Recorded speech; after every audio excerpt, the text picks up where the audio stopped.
Okay, 7th graders, today you are going to be filling in your foldable that we are actually doing at school, but this is what we're going to work through. So you were given your golden foldable, and if you were gone the other day when I passed them out to you in class, you will just get it when you come back to school. So we are now introducing our new standard, which is over rates, unit rates. We're going to talk about unit price, like which is the better buy, get into ratio tables, and then we're even getting into proportional relationships. But this foldable is just on our rates. So we need to do a quick review first when we're talking about money.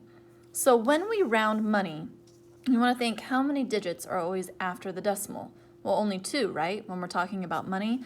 So on the front of your foldable here, if we had $4.3692, we would need to round this to the nearest cent. So when you go shopping and you pay tax, or if something's on sale, you would never actually pay $4.3692. So what would this round to? Well, we always look at the hundredths. This is the digit that's going to be rounded up or stay the same. So you always look at the number behind it then. So the 9, does the 9 make the 6 round up to a 7 or stay as a 6? Well, it makes it round up because our rounding rule, if a number is 5 or greater, it rounds up. So this would really round to $4.37. Same thing here. The 9 is in the hundredths place, so we look at the thousandths place value. Does the 2 make the 9 round up or stay the same? Well, it makes it stay the same because it's below 5. So this would be $5.39. Here, the 9 is in the hundredths place value, so we're looking at the 7. Does the 7 make the 9 round up or stay the same? Now this one, it makes it round up, but pay careful attention to this one. So we know it's 0 point. Now the 7 makes the 9 round to a 10. So this does not become 0.80. That is not correct. The 9 rounds up to a 10, so you carry the 1. So this actually becomes 90 cents. And then our final example, here's our hundredths. So I'm looking at the 9, which is in our thousandths. This would be $1.01. So the number in the blank place determines if the number in the hundredths place value should round up or stay the same. Well, that is the thousandths. And there is a small chart down there.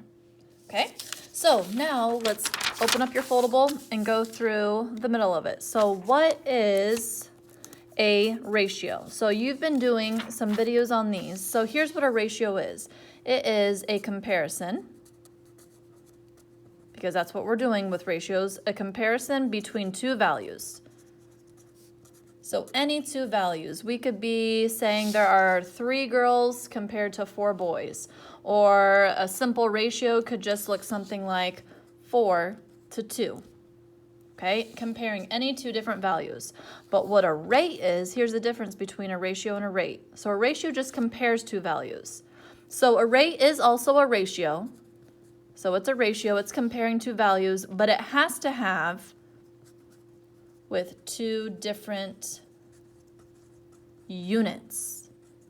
So I couldn't say there were 4 girls at school compared to the 2 girls that were at school yesterday, okay, because that's comparing girls to girls. I would have to say there are miles to hours, or 3 girls compared to 4 boys, okay? You're comparing two different things. Okay, so now getting into rates. You can either write a rate as a colon or as a fraction. The most common way we will talk about our rates being written is as a fraction. So number 1, if you run 4 laps in 7 minutes, your rate is 4 laps per 7 minutes. And I abbreviate. If you drive 55 miles in 1 hour, your rate is 55 miles per 1 hour. So number 3, is 5 miles compared to 20 miles a ratio or a rate? Well, it's comparing two things, so we know it's a ratio, so check that right away. And is it a rate? Does it have two different units? No, because they're both in miles, so you would only check ratio. Okay, number 4, 675 heartbeats in 5 minutes. Is it a ratio? Well, yes, it's comparing two things. And is it a rate? Yes, it's a rate because it has two different units of measurement. So you would check both boxes. Okay, so now we're getting into unit rates. And here's why unit rates are special. It's a special kind of rate whose denominator is always 1. So really what the unit rate is, you want to know how many per 1, how far per 1, okay? And to change rate to unit rate, I would put a star next to this. First, write the rate as a fraction, just like these examples are and like what we did in 1 and 2. Then you divide the numerator by the denominator. So let's get into some examples. So if there are 200 students for every 8 teachers, this would be the rate. We want to know the unit rate. How many students are there per 1 teacher? So I would really do 200 divided by 8. And remember, you are allowed to use a calculator now. So this comes out to be 25 students per 1 teacher. And I'm going to be really picky about this. You must include labels. So 25 students per 1 teacher. And there's your answer. Same thing for number 6. You scored 108 points in 9 games. I want to know how many points did you score in 1 game. So you would do 108 divided by 9, which gives you 12 points per 1 game. That was your unit rate. Okay, so just like unit rate, unit price is you want to know how much per 1. So unit price is the cost per 1 item. And you do the same thing. You always divide the numerator, your top number, by the denominator. So number 7, if a soda is 84 cents for 12 ounces, what is the unit price? I want to know how much per 1 ounce.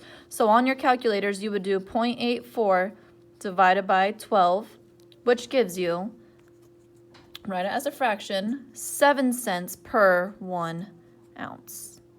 And that would be your answer. Then number 8, which is the better buy? So we want to know when I'm at the grocery store and I want to go buy some Diet Pepsi. I want to know which is cheaper. If I buy 6 bottles of soda, that's $2.17, or is it cheaper to actually buy 8 bottles of soda for $2.97? And when I say what's cheaper, the not right up front cost, like not these prices, but how much per 1 bottle is actually cheaper.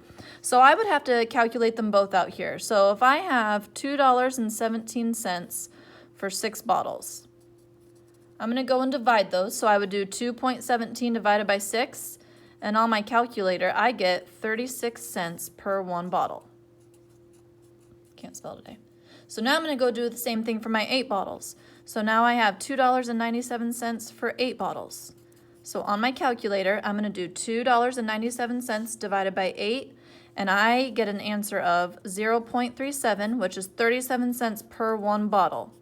So just by 1 cent, which is actually cheaper? Well, the $2.17 for 6 bottles. So I would go and circle that. That is the better buy. All right, so now getting into equivalent ratios. When we think of equivalent ratios, I want you to think they are just like equivalent fractions. Okay? So example, if I have 4 pizzas for 10 people, that's equivalent to 2 more different equivalent ratios, which would be fractions. So remember, to make equivalent fractions, whatever you do to the top, you must do to the bottom.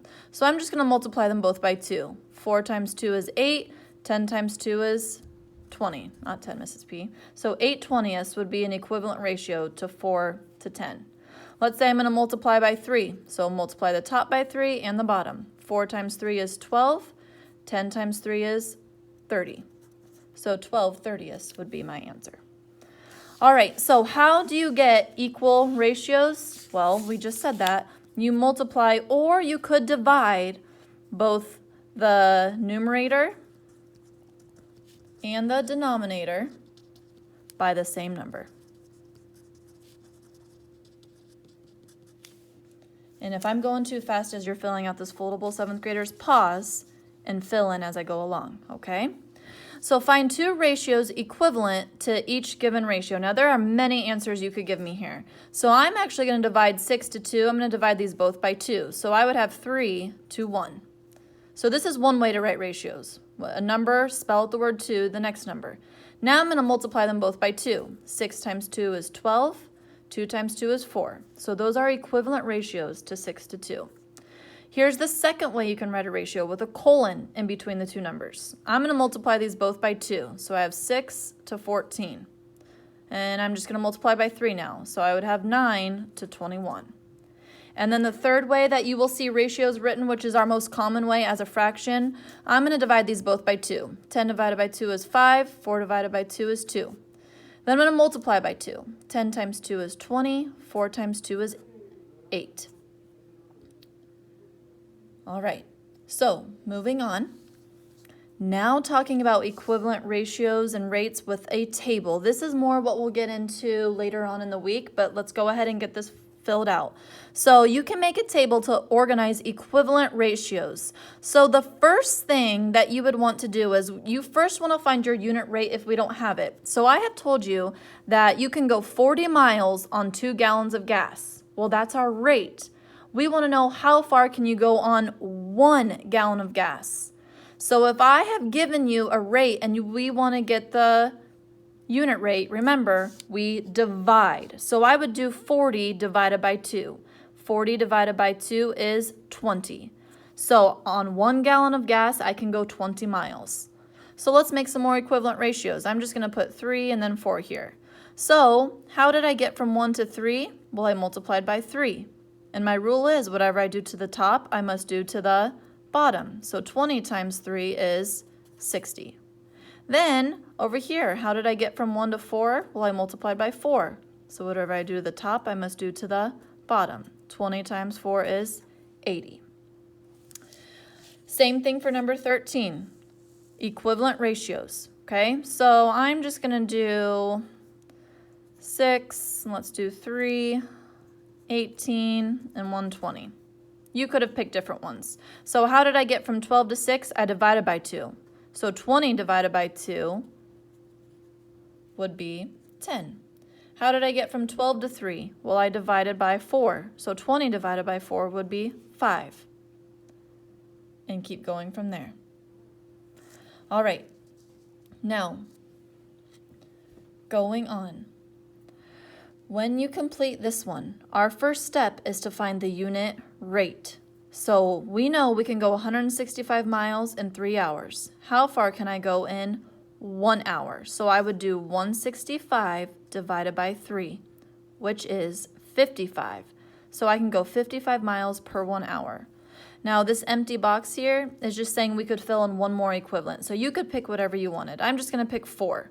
So again, how did I get from 1 to 4? I multiplied by 4, and whatever you do to the top, you must do to the bottom. So 55 times 4 is 220.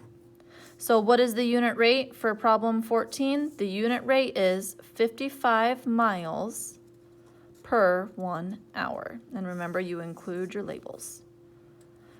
So final question here on your notes. Number 16, at this rate, how long will it take to drive 440 miles? So really, if I were to extend my table here, I want to know how long, so how many hours to go 440 miles. Well, now we're going to work backwards. I'm going to do 440 divided by my unit rate, which was 55. So 440 divided by 55 actually equals 8. So how long to drive 440 miles? It takes 8 hours. And there is my answer. All right, so you need to make sure you have this filled out when you return to class, and we will do some more examples, and then we will move on from there.